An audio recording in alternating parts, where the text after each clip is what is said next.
நடைபெற இருக்கின்ற நாடாளுமன்ற தேர்தலில்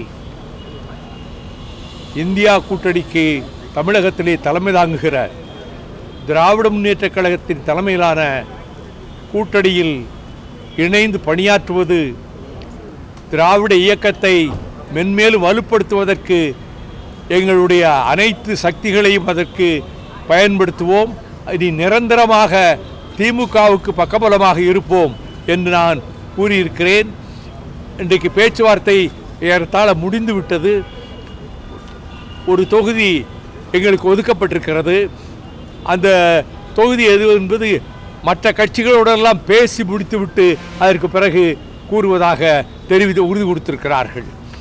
நடைபெற உள்ள நாடாளுமன்ற பொதுத் தேர்தலில் திராவிட முன்னேற்றக் கழகமும் மறுமலர்ச்சி திராவிட முன்னேற்றக் கழகமும் மற்றும் மற்ற தோழமை கட்சிகளும் இணைந்து போட்டியிடுவது தொடர்பாக இன்று மார்ச் 8ஆம் தேதி அன்று தொகுதி உடன்பாடுகள் குறித்து திமுக கழகமும் மறுமலர்ச்சி திராவிட முன்னேற்றக் கழகமும் கலந்து பேசியதில் திமுக கூட்டணியில் மறுமலர்ச்சி திராவிட முன்னேற்றக் கழகம் இந்த நாடாளுமன்ற தேர்தலில் ஒரு தொகுதியில் போட்டியிடுவதென தீர்மானிக்கப்பட்டது.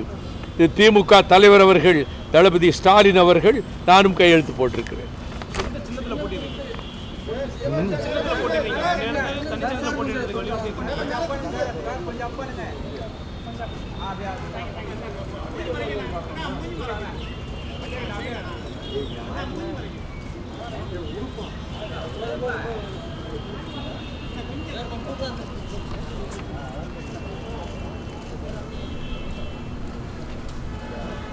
நாங்கள் தனிச்சின்னத்தில் போட்டிடுறோம். அதை பற்றி ஒன்றும் பேசலை.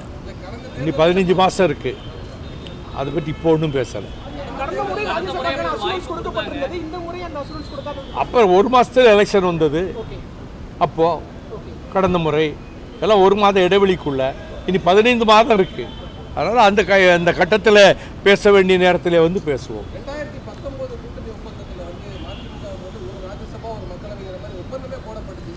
அதைத்தானே இப்போ சொன்னேன். நீங்கள் காதில் கேட்கலையா?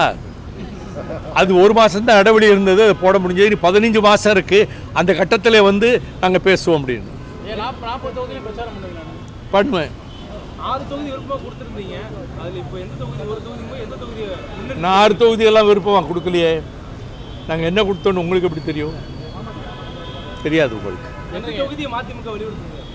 இல்லை இல்லை இல்லை, மனநிறைவோடு தான் இருக்கிறேன். நாங்கள் எல்லாருமே மனநிறைவோடு தான் இருக்கிறோம்.